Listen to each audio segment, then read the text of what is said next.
E aí pessoal, sejam todos bem-vindos a este canal que nós estamos iniciando, que tem a ideia de trazer para você um conteúdo que te ajude a viver bem no dia a dia, te ajude a viver bem nesse mundo tão corrido, tão doido, tão cheio de trabalho, tão cheio de compromisso, tão sem tempo, sem hora para parar, porque eu tenho que trabalhar, produzir a 1000, a 1 milhão.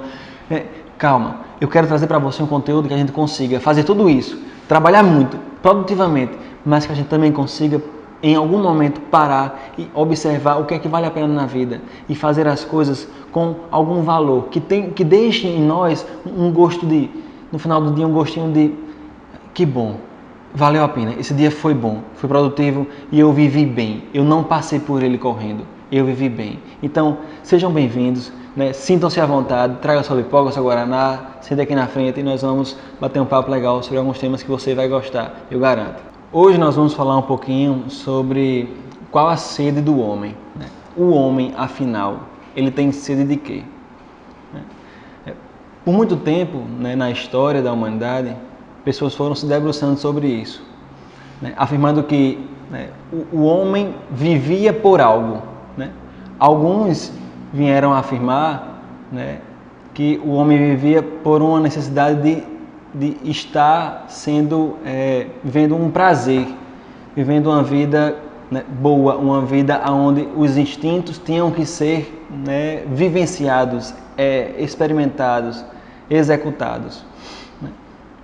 Outra parte, né, depois desse, estou falando de Freud, outra parte veio dizendo que o homem vivia, na verdade, por uma necessidade de ter poder e manifestar poder diante de outras pessoas. Só que nenhuma coisa nem outra explica de fato a sede do homem. Nem a necessidade de prazer, nem a necessidade de poder explica de fato quem é o homem ou qual a sede do homem.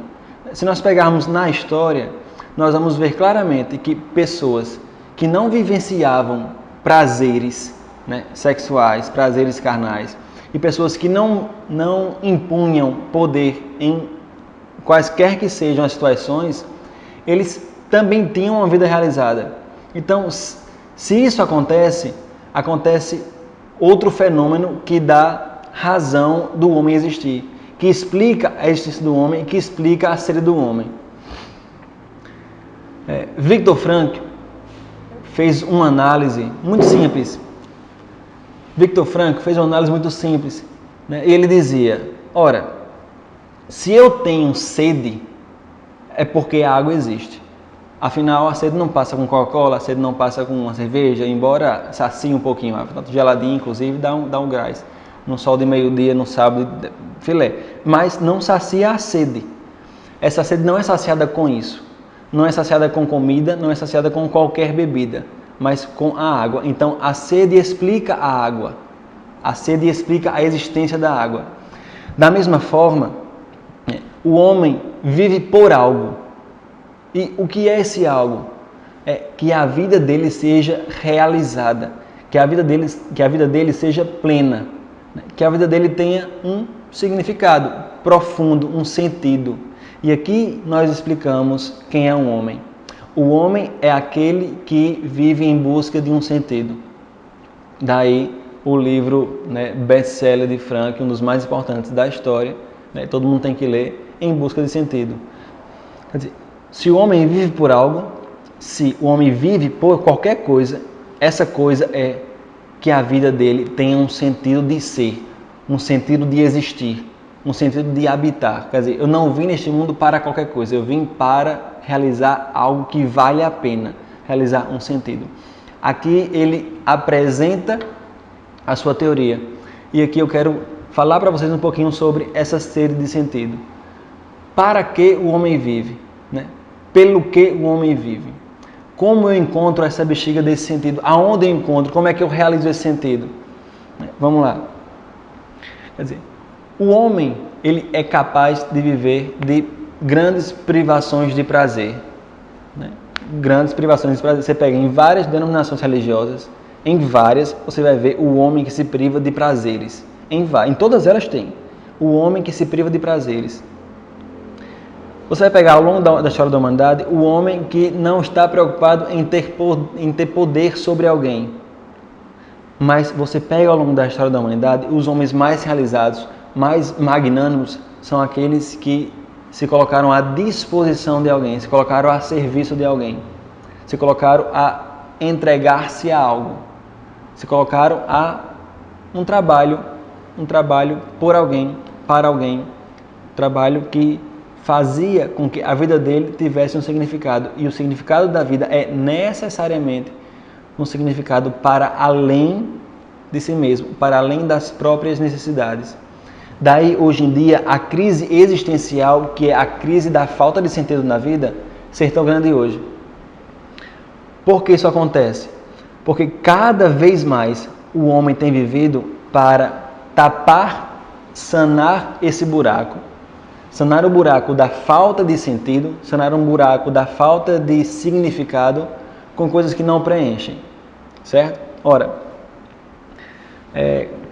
se você for numa casa de criança, você vai ver algum brinquedinho que tem lá de encaixe. Você vai pegar uma caixinha e tem lá várias formas e vários buracos diferentes. Uma estrela, um círculo, um quadrado, um negócio oval, enfim. Cada buraco desse só comporta, só cabe, só recebe o seu respectivo. Quer dizer, se eu botar a estrela no buraco do círculo, a estrela não entra na caixinha. Se eu botar o círculo no buraco da estrela, o círculo não entra na caixinha. Cada qual vai para o seu lugar. Só aí ele é preenchido, só aí a caixinha é preenchida. Certo? Da mesma forma, nós precisamos compreender o seguinte: o homem é formado de um aspecto físico, fisiológico, de um aspecto da psique humana. Ele tem uma psique, ele tem um lado, um movimento racional, ele tem uma parte racional, e o homem tem uma parte que é própria, que define ele, que é a parte noética, que é a parte espiritual. Essa parte que define o homem como sendo homem e não animal. Essa parte que define o homem como sendo puramente humano. E essa parte que personaliza o homem. Ora, Daniel, aonde está a sede do sentido da vida? A sede do sentido da vida nem está na matéria, no físico, nem está na psique. Por quê? Porque se fosse assim, a árvore se perguntaria pelo sentido da vida. Ela olharia para o céu em algum momento e diria, que sentido tem a minha existência?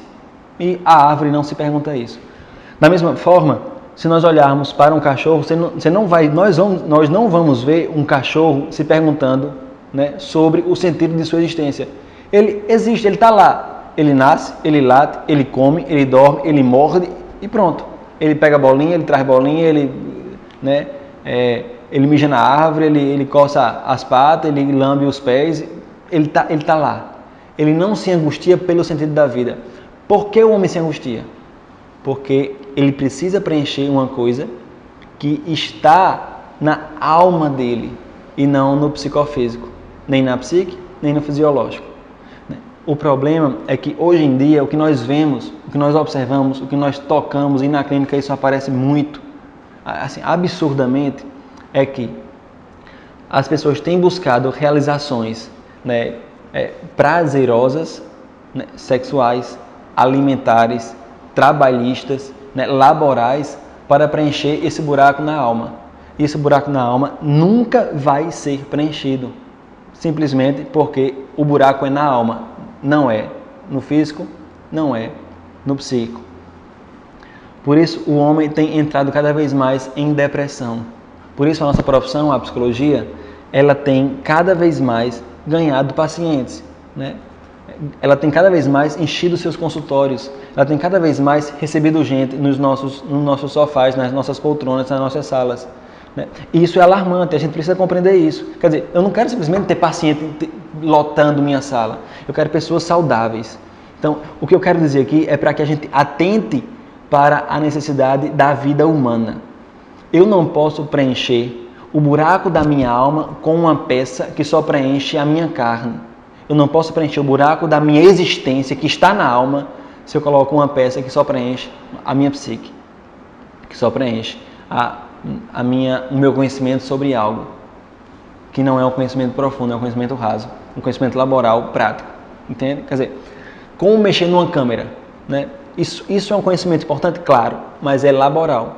Isso não preenche uma alma, a não ser que você use essa habilidade para alcançar alguém ou curar alguém, como nós estamos fazendo aqui, usando uma câmera para alcançar a tua alma. Pronto. Aqui a coisa ganha um sentido. Ela não encerra em si mesma, não encerra num psicofísico, mas ela é usada para algo que vai além. Ela é usada para que uma alma seja tocada.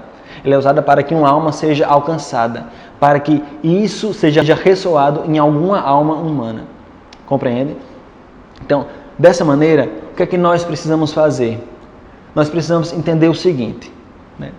O homem não vai ser preenchido nunca, né, se ele vive uma sexualidade à torto e à direita. Ele vai ser um cara extremamente prazeroso, com muitas realizações prazerosas.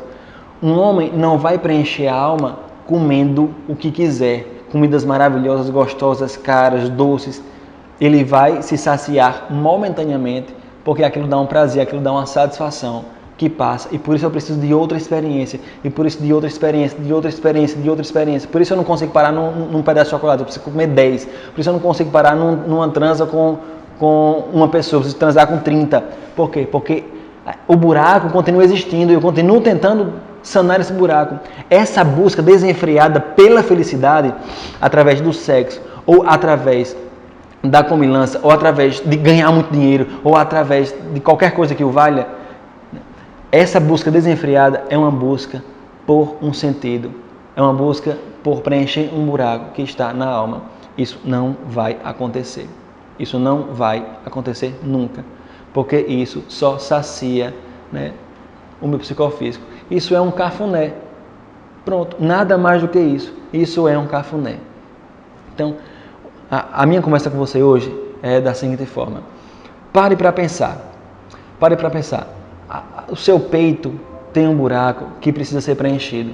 O seu peito tem um vazio que precisa ser tocado, que precisa ser inundado. Você não vai inundar isso com qualquer coisa. Você precisa de um movimento que saia de si mesmo e se volte para alguém. Enquanto você viver uma necessidade, uma busca, um desejo de estar realizado, estar satisfeito, estar preenchido carnalmente, né, temporalmente, você não vai conseguir ser feliz nunca. A felicidade estará sempre um passo à frente. A felicidade estará sempre um passo à frente. No meu tempo, tinha um jogo chamado Carmen Sandiego, né? Era um desenho e virou jogo, era um desenho bem bobo, bem leso, né?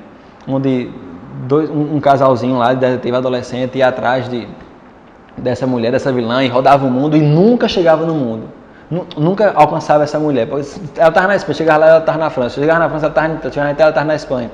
Quer dizer, ela sempre estava um passo à frente. Ela sempre estava um lugar adiante.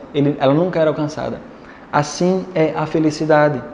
Se você a busca, né, tentando realizá-la através de instintos básicos do homem, que nem são tão fortes, como o de comer e o de transar e o de trabalhar loucamente para ter muito dinheiro, porque eu acho que se eu tiver muito dinheiro eu tenho uma vida feliz, você vai sempre estar um passo atrás da felicidade. O que é que eu sugiro? Encontre um para quê.